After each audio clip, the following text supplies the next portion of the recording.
Vamos lá, eu vou mexer um pouco com o estômago de vocês, tá? Pra gente iniciar, todo mundo aqui é cristão? Todo mundo acredita em Deus? Sim? Beleza, ontem a gente estava estudando a palavra, eu e minha esposa, e a gente estava estudando em Gênesis. E lá, Gênesis 5, se eu não estou enganado, fala sobre toda a linhagem familiar de Adão até Noé. E em todo o processo, todo mundo finalizava dizendo assim, e morreu. E morreu. Menos Enoque. Enoque, ele foi o que a gente acredita como alguém que foi arrebatado, translado. E por que eu estou trazendo isso aqui? Porque o principal fator e motivo de existência da gente é ser governante. E o Senhor, nosso Deus, ele entregou isso na mão de cada um de vocês. Nós somos governantes do mundo. Ele entregou isso lá para Adão. E isso vem passando até hoje. E o governo, ele vem através de um detalhe: ser líder. E a liderança, quanto mais alto você está, mais as pessoas devem te... Beleza, gostei. Eu pensava que a pessoa ia falar servir. Na verdade, quanto mais alto você está, mais você deve servir os outros. E a servidão, ela é a partir da liderança. E liderança, ela tem 3 pilares iniciais, que é servir, eu sirvo os demais, desenvolver, esse momento aqui é um desenvolvimento de equipe, desenvolver e direcionar. Pessoal, é para lá que a gente vai.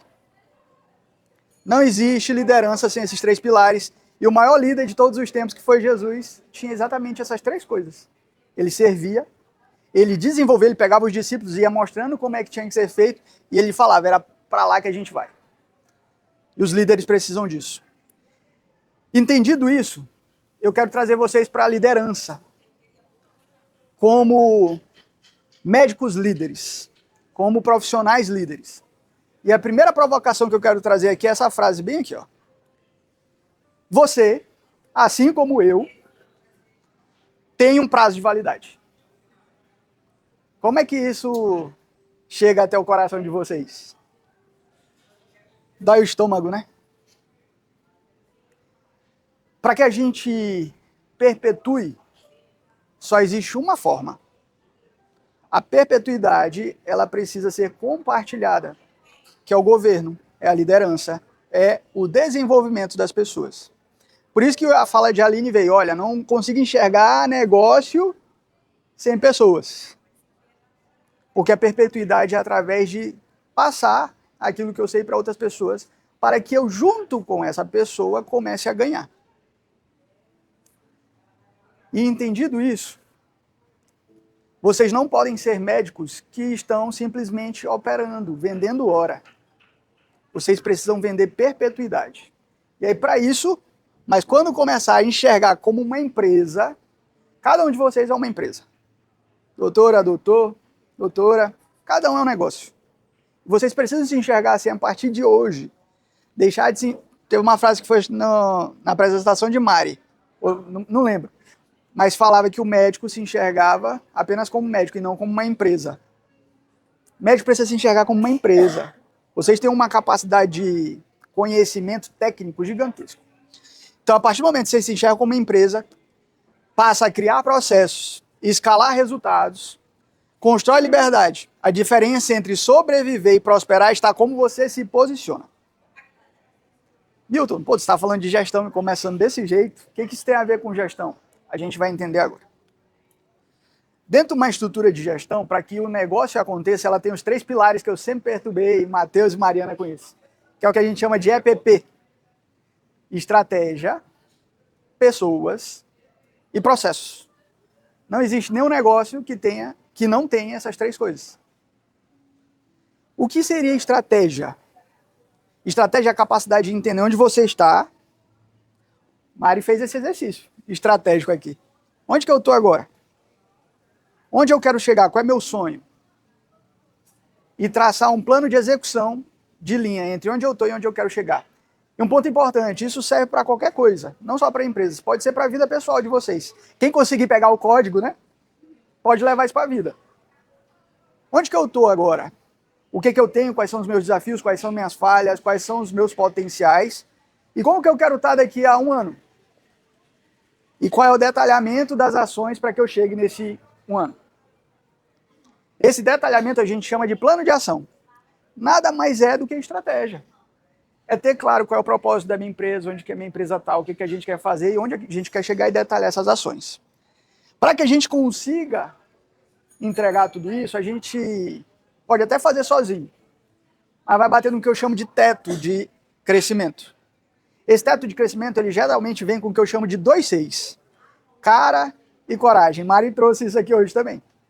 Os 2 Cs, a gente começa nossas coisas sem muito conhecimento e a gente vai na cara e na coragem.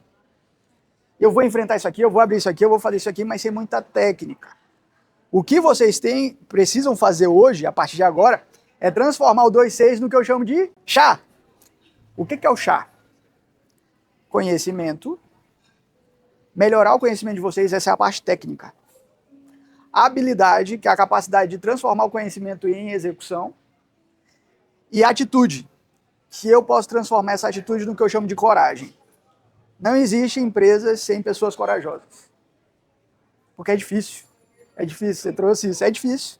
A gente quebra. A gente bate com a cara na parede. E para que isso não se repita, eu preciso transformar minha cara e a coragem de sair fazendo de qualquer jeito em conhecimentos, habilidades e atitudes. Quando eu faço isso, eu preciso perpetuar. Aí eu só consigo fazer isso com pessoas. Eu acho que foi aí que talvez tenha mudado um pouco a chave na cabeça do Matheus e da Mariana. Um negócio, quando é feito só por mim, ele chega num limite. A perpetuidade é como que eu consigo, junto com a Mariana, crescer juntos para que o negócio não seja só eu operando todos os dias. O médico vivencia muito isso, né? Cara, se eu não tiver esse paciente todo dia ali, eu tô fazendo assim porque eu tô lembrando de oftalmologista, o cara vai todo dia botando o roxinho no olho ali e fazendo. Quantos pacientes ele precisa passar na frente dele, aquele processo exaustivo, para que ele consiga 30 mil, 50 mil, 100 mil? Quantos pacientes são de consultas e procedimentos? Muita gente. E a perpetuidade está no momento que eu consigo transferir o que eu sei para que outras pessoas façam por mim aquilo que eu não posso fazer sozinho e eu consiga ganhar junto com aquela pessoa. E isso são pessoas. É o que a gente chama de escala. Negócios precisam ser escaláveis. O negócio que tem escala, ele aumenta o crescimento sem necessariamente precisar da tua presença. E aí, para que eu padronize, para que essa escala aconteça conforme eu faria, porque tem muito médico que fala assim, não, mas eu não vou passar isso, porque o cara não vai atender como eu atendo. Eu não vou transferir isso aqui, porque a pessoa não vai fazer como eu faço. Isso só acontece com processo. Processo é playbook no processo de vendas. É um fluxograma para definir como que começa e como finaliza o meu atendimento. É uma instrução de trabalho, que é quando eu pego o detalhamento de uma execução específica e eu desenho aqui. Aí eu tenho uma frase que eu falo para os empresários, que é, numa empresa, a gente precisa falar menos e desenhar mais. É aquela história, pô, mas eu já te falei, Amanda, tantas vezes que deveria ser feito desse jeito, por que tu não está fazendo isso? Aí passa mais um mês, a doutora Amanda chega e faz de novo. Mas eu não te falei já que tinha que ser desse jeito? Esquece. Isso não funciona dentro de uma empresa. O que funciona dentro de um negócio é desenho. Parar de falar, desenha. Doutora Amanda, olha, eu vou desenhar aqui para ti, o passo a passo. É assim que funciona. Repete para mim aí o que você entendeu.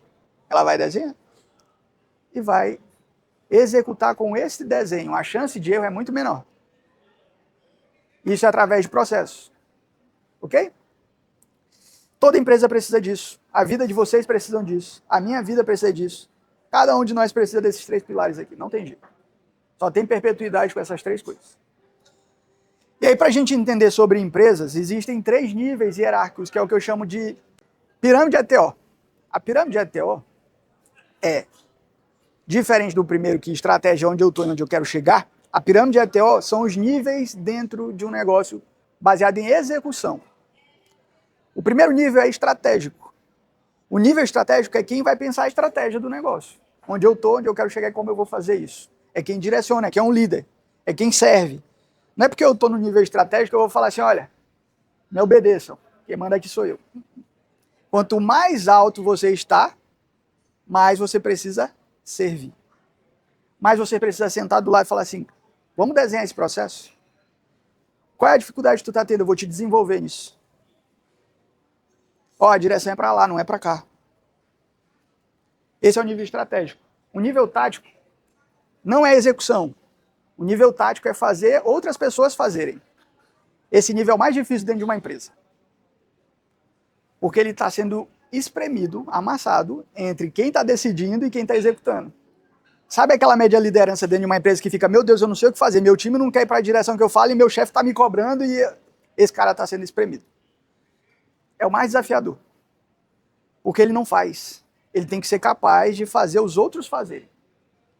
O cara que sai do nível tático, eu tenho um bom vendedor, eu vou transformar ele num gerente da minha empresa. E aí ele vira um gerente top, um vendedor top, mas ele não é um bom gerente. Ele não está no nível tático, ele só é um vendedor caro da tua empresa. Ele tem que ser capaz de mostrar o que ele sabe e multiplicar. Fazer a perpetuidade do que ele sabe. Para que outras pessoas façam tão bom, até melhor do que ele. E esse é o desafio do nível tático. Que a maioria das pessoas querem executar quando estão como gerente. E aí o que acontece quando... Vou dar um exemplo aqui. Imagina que tem 10 pacientes. Eu sou nível tático. Se dá um problema em um, e eu saio da minha posição tática de direcionar as pessoas e eu vou para aquele paciente, o que acontece com os outros 9? Eu paro de visualizar. Eu paro de direcionar. Eu paro de dar clareza sobre o que precisa ser feito. E aí tem um operacional, que é quem de fato vai lá fazer. E não existe melhor ou pior, tá? Existem momentos de vida. Tem gente que precisa estar no operacional para aprender. Não dá para ele ensinar o que ele ainda não sabe. Tem gente que precisa estar no tático para aprender a direcionar as pessoas para quando ele esteja no estratégico, ele consiga dar a direção certa. São etapas. E aí, como empresário, o que vocês precisam fazer é mudar essa lógica. A lógica do empresário é difícil, tá? Eu vou mostrar porque que é difícil. Mas a lógica precisa ser invertida, é o que eu chamo de pirâmide ETO invertida. A pirâmide ETO invertida é você precisa mais do seu tempo estar no estratégico. Um pouco mais do seu tempo no tático e menos na operação. Se você está com a sua vida dentro de uma operação muito grande, você ainda não está criando a perpetuidade do seu negócio. Dói, hein? Passa na cabeça e eita, meu Deus. E a perpetuidade do negócio não precisa ser necessariamente criando o meu negócio, tá? Eu posso fazer perpetuidade gerando parceiros. Eu posso fazer perpetuidade junto com o Instituto Mar. Eu não preciso sair do Instituto para criar minha perpetuidade. Eu posso ser sócio. Eu posso ser parceiro. Eu posso trazer para dentro do próprio Instituto pessoas para multiplicar o que eu já sei, para expandir ainda mais e aumentar o meu resultado. Essa perpetuidade é conexão com pessoas, é o que Mari sabe fazer muito bem. Eu sou péssimo disso. Eu preciso aprender. Eu tenho um cara de advogado, eu estava até conversando com minha esposa, Camila, que todo mundo acha que eu sou advogado, que eu sou sério, caladão. Mas eu não sou não, sou gente boa. Eu só sou caladão. E as pessoas acham que eu sou advogado, que eu tô sem esse óculos. Ela disse até que eu tenho que mudar o óculos, porque meu óculos fica muito serião.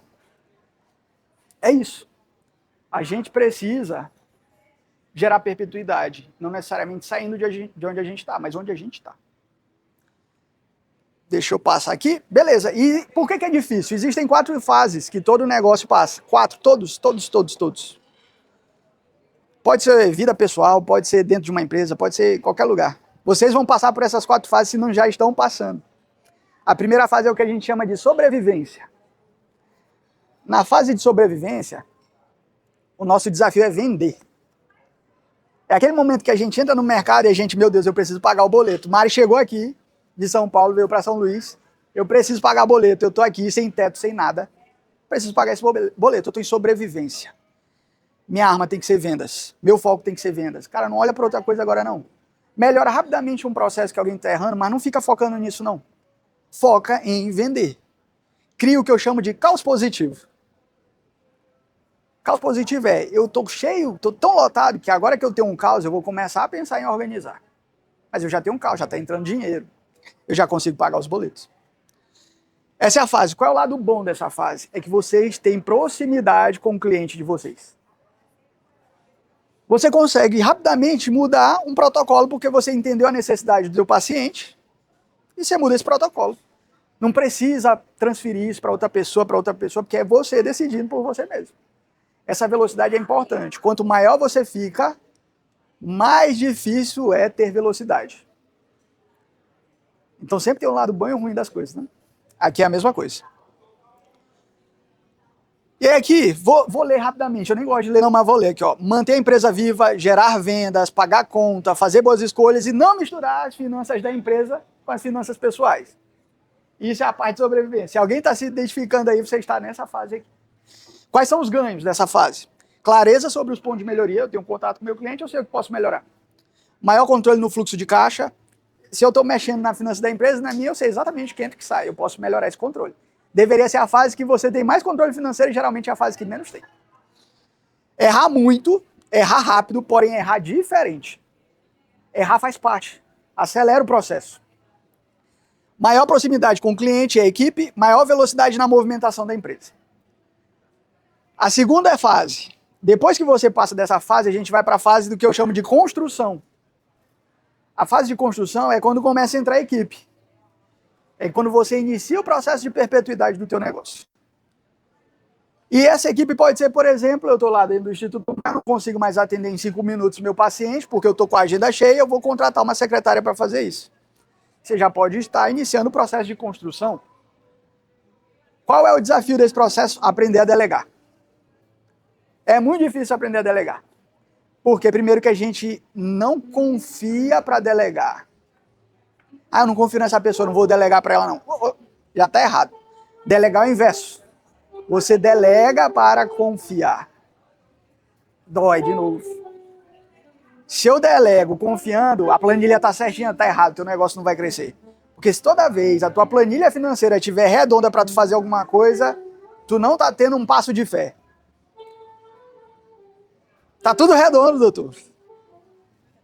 Tá tudo estável, tá tudo seguro. Aí volta a dizer, dentro do meio empresarial tem uma coisa que não existe. Na verdade, no mundo, que é a estabilidade. A estabilidade, ela não existe. Vou dar um exemplo rápido. Passei para ser juiz federal. Sou concursado, tenho estabilidade. Ledo e engano. A gente vive num país onde existe o chamado inflação, ou IPCA. E que a cada ano que passa, a inflação aumenta. E o que é a inflação? Alguém sabe aqui? Desvalorização do dinheiro. E se eu tenho uma remuneração que demora a corrigir, eu vou ganhar a mesma coisa, mas meu dinheiro está valendo menos todo mês. Está ficando mais pobre. Menos capacidade de renda. Então eu não tenho estabilidade. Porque eu tinha um padrão de vida que vai caindo conforme o processo de inflação aumenta. Então, quem está parado não está estável, está caindo. Eu preciso estar sempre em movimento. Eu preciso sempre crescer. Não existe estabilidade. Se você parou, você já está começando o começo do fim. Isso é dolorido. E aí a gente vem para a fase 3 aqui, que é a evolução. Percebam que aqui, ó, o dono, ele está na frente do negócio, sempre no centro do negócio. E as bolinhas aqui são os líderes, aumentar os líderes. Aqui começa a aumentar pessoas abaixo dos líderes, que são os colaboradores. Eu já tenho eu como gestor, eu já tenho líderes e já tem pessoas abaixo desses líderes. Só um detalhe, na de sobrevivência eu sou operador, na de construção eu já começo a ser um operador tático e na de evolução eu preciso ser gestor. Eu já não posso ir para a operação fazer. Eu tenho que ser capaz de fazer as pessoas fazerem. E aí nessa etapa aqui nós temos desafios, que é construção de indicadores. Sabe aquela frase bonita, o olho do dono é que engorda o gado? Conhece essa frase? Ela é verdade até a segunda página. Se você acha que o olho do dono é ficar o tempo todo dentro da tua operação, vigiando o que está acontecendo, quando você está olhando para um, os outros estão fazendo lá. Quando você olha para o outro, os outros começam a fazer. O que é o olho do dono dentro de um negócio? Indicadores. Eu não vou controlar pessoas, eu vou controlar resultados. Eu não vou ficar em cima das pessoas controlando, eu vou ficar olhando para números. Porque os números me informam. Hoje, dentro do nosso processo de consultoria, a primeira coisa que a gente resolve é o financeiro. Porque lá me mostra muito, me mostra se o cara tá... Todas as ações dele mostra ali nos números, que é indicador. E aí a gente precisa implementar sistema de gestão para organizar o fluxo de trabalho. Qual é o lado bom dessa etapa aqui? É que é o momento que tu constrói cultura, que é o que vocês estão fazendo aqui. O que é fé, cliente em primeiro lugar, tal, é a cultura, é o que todo mundo está fazendo junto. Começa a ter uma menor dependência de vocês enquanto donos da operação. E, gente, entenda, isso aqui não precisa criar uma clínica, cada um criando uma clínica. Eu posso fazer negócios dentro de um negócio. Eu posso ser um médico que estou dentro do Instituto Mar, mas que eu tenho outros operadores abaixo de mim. Eu não preciso. Mário falou isso que a gente quer, e tem um ponto interessante. Tem muita gente que não concorda com o Pablo Marçal. Isso é fato. Ele é um cara polêmico. Mas esse cara criou um negócio, um modelo de negócio, que ele não precisa mais fazer nada se ele não quiser. Por quê? Porque ele criou o que a gente chama de pirâmide do bem. Ele pega a imagem dele, que é muito grande, vincula uma pessoa que está menor, faz essa pessoa crescer, essa pessoa começa a dar resultado, só que ele participa do resultado dela. Aí ele faz isso com 10 pessoas. Ele tem a participação de 10 resultados. Por quê? E aí, o que acontece? Essa pessoa não tenta ser maior do que o Pablo Marçal. É impressionante. Eu não estou disputando mais com o Pablo. Eu vou fazer o meu ecossistema dentro do ecossistema dele, porque quanto mais ele ganha, mais o Pablo ganha, mas eu consigo fazer o meu ecossistema e eu vou ganhar também. Então tem gente hoje que ganha tão bem quanto ele com o seu próprio e único ecossistema. Dentro do mesmo ecossistema. É um negócio maluco. Mas é isso aqui, é criação de cultura. Ter menos dependência de vocês. Definição e criação de novos departamentos e responsabilidades. Vocês começam a ter clareza dos departamentos e das responsabilidades. E o último é a fase de excelência. Essa fase o dono já não precisa estar necessariamente dentro. Ele tem uma visão mais sistêmica. Ele de fora o negócio está rodando. Quais são os desafios? Fazer construção de planejamento estratégico. Cara, você detalhar onde você está e onde você quer chegar nesse tamanho aí, é um negócio que precisa cascatear muitas áreas, muitos indicadores, muitas decisões. E aí vira um monstrengo gigante, que é difícil até você entregar para a pessoa e falar assim, imagina a sua Vale. Ela precisa mudar o pneu dos carros que estão lá dentro da operação. Quando ela decide isso no plano estratégico aqui, até chegar e trocar esse pneu, haja tempo, porque ela precisa treinar o cara na nova operação, precisa não sei o que, até chegar lá. Então o plano estratégico se torna um desafio. Aperfeiçoar o serviço se torna um desafio, porque se é difícil trocar um pneu, imagina mudar o serviço que isso faz. Às vezes o cara prefere criar um outro negócio e começar o estágio inicial do que mexer naquele negócio. É o que a maioria dos grandes fazem. Vão criando novos negócios, porque mexer nesse aqui vai dar um trabalho. Manter a eficiência e produtividade dos funcionários. Tu manter essa eficiência, engajamento é mais difícil, porque são muitas pessoas. Você não tem mais tanta proximidade, aí você tem que ser capaz de fazer novos líderes tão bons quanto você. Isso é um desafio. Beleza. Alguma dúvida até aqui? Já deu para contemplar alguns insights aí? Viu?